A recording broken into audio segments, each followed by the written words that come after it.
Hey everyone, Ryan here, M&R Productions, and today we have some good news, and simultaneously, we have some bad news. If you guys enjoy these LEGO Star Wars leak and rumor updates, make sure you hit the like button and subscribe if you're new to the channel. Today, we finally have a rumor for what might be the $530 UCS or Master Builder Series set coming out in the latter half of 2022. This is a set that many have theorized could be a new Death Star, it could be a new Geonosis Arena, many people very wishfully thinking, hoped for a Camino build, among a myriad of other things. But one of the things that I really didn't see brought up, something I hadn't even thought of myself, was Yavin 4, a set that LEGO actually made a model of back in the 2000s, and it showed up in the LEGO Star Wars The Visual Dictionary, and actually last summer I undertook the project to put together the preliminary model that they had released pictures of. So that was a really cool thing, and if this set holds true, it'll be really cool to compare the two. But the rumor coming from the same source that has given us the recent rumors of a Kaminoan mini doll, a Force Ghost with a terrible Force Ghost piece, a drum lacquered gold C-3PO in the Luke's Land Speeder,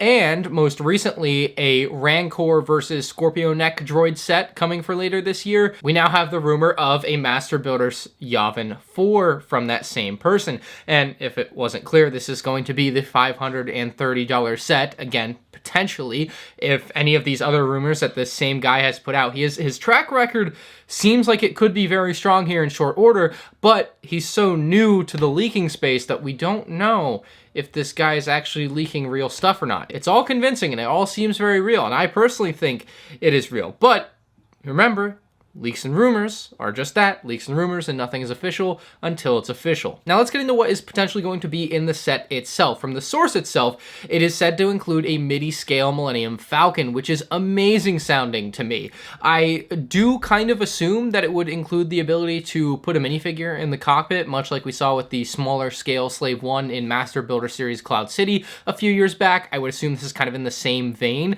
where the Millennium Falcon is significantly downscaled. I wouldn't be surprised if it was a little bit bigger than that version we had in 2009. However, obviously substantially smaller than what we see nowadays with Millennium Falcons, but still retain some ability to have minifigures put inside, because after all, at $530, a Master Builder Series set is still a playset at its core. And so that Midi-Scale Millennium Falcon, though, does sound really interesting to me. I was kind of hoping they would release something like this on its own, but it looks like as of now, this particular version or size of a Falcon will be exclusive to this $530 set. The set is said to have the briefing and control rooms included in the set, so the briefing room would have a bunch of Rebel pilots in it. I would assume at least 3 or 4 in the set. Usually these Master Builder Series sets come with about 20 minifigs, so you can expect quite a bit here, and then it would have some bit of like the Death Star trench footage or something up on the wall that would look pretty cool. And like I said, the control room as well, and this is kind of where we can see the crumbs that have been laid out throughout the last year or so that this set could be coming.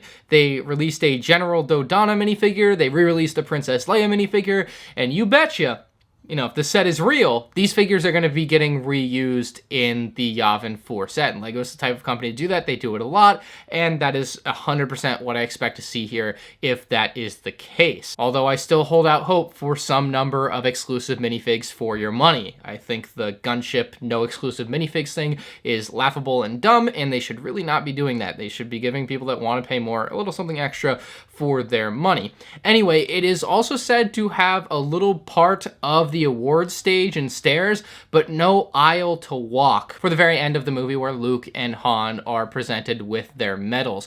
It is something that they kind of had built into with the preliminary model that I built last summer, but it seems like with whatever this more finalized version of the set is going to look like, obviously substantially bigger than what I had built too, it won't include that, unfortunately. So I guess they're probably going for a detailed, somewhat realistic size approach for the stairs and award stage, but completely omitting the whole area where everyone walks down the pathway, like just where all the troops would be around and stuff. So that won't be included in the set, at least according to the rumors. Now the set is also said to, of course, include a hangar, which is awesome. This will probably be the most detailed kind of hangar set we have ever had. The closest thing to it, I think, would be Hoth, but even Hoth didn't have that much hangar to the hangar. The thing with this set and its size and price point at $530 is it kind of becomes becomes a 2-in-1 where you can have a playset on one side with the dollhouse, and then on the other side you get display. I mean, they've done this with things like Darth Vader's castle, obviously, but this is going to be on a much bigger scale, and you start to get an idea of the size, where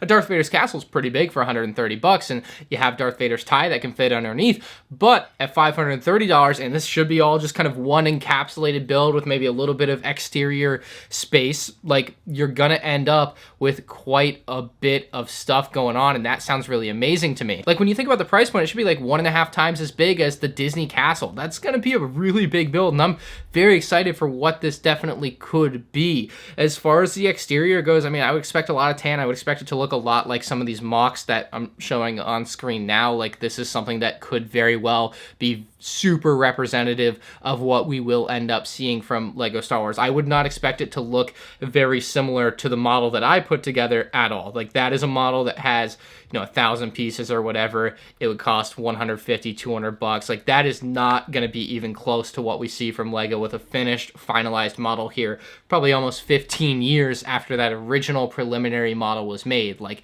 this is just going to be something substantially different and much better in almost every way. I think another thing we'll definitely see in the build is kind of the iconic watchtower that was also in the preliminary model that I put together. So we'll definitely see something that looks much better than what we saw originally. I'm very curious how much hangar space we're going to be able to get. If a Midi-Scale Falcon is included, I assume it will be able to fit in the hangar, and possibly the 2021 X-Wing could also fit in the hangar, although the scaling between the Falcon and the X-Wing wouldn't make a ton of sense.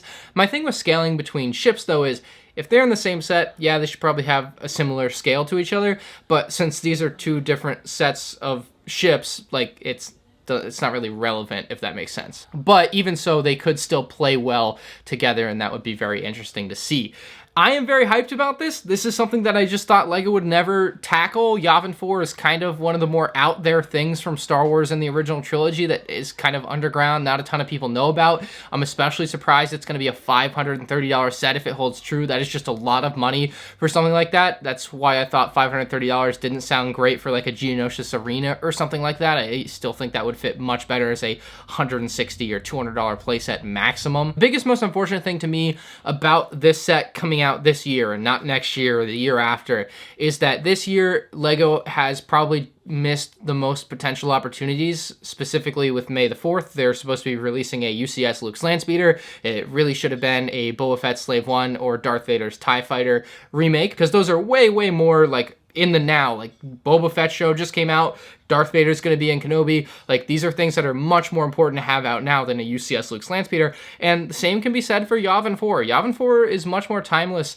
versus something like a Geonosis Arena. You know, an Episode 2 Master Builder Series set, if you were ever going to do it, this was the year, and Lego is skipping that year. So I would close the curtain on any opportunity for something like that for the foreseeable future. It's just unfortunate, but it is what it is. Now, Yavin isn't as out there as I suppose I just made it sound, as Andor is coming out in the latter half of the year. Cassian Andor was on Yavin 4 in Rogue One, and so it would make sense that in the show at some point Yavin 4 would have some role there, so potentially that's why this set is coming out this year. It just stinks because I know a lot of people had their hopes up for a lot of other things, but that's what happens. I think that it's also really cool that hopefully we'll get a bunch of new regular Rebel Troopers. I would love to get a battle pack that goes hand in hand like this, much like we got the Snow Trooper battle pack to go with the UCS AT-AT. I have been dying for a remake of that original Rebel Trooper battle pack. I could really use that. I don't know why they didn't release it in 2019 alongside the Stormtrooper battle pack that they remade and re-released. So I think for 2023 we can mark down that we'll get a Rebel Trooper battle pack already. I think that's probably the first set that we can get a good idea of, you know, just daisy chaining together some leaks and rumors that could be coming out. Let me know what you guys think down in the comment section below. What do you expect out of this set? What minifigs do you want to see in this? If you're new to the channel, make sure you hit that subscribe button so you stay up to date on the latest leaks and rumors for Lego Star Wars, and leave a like if you enjoyed. Peace out.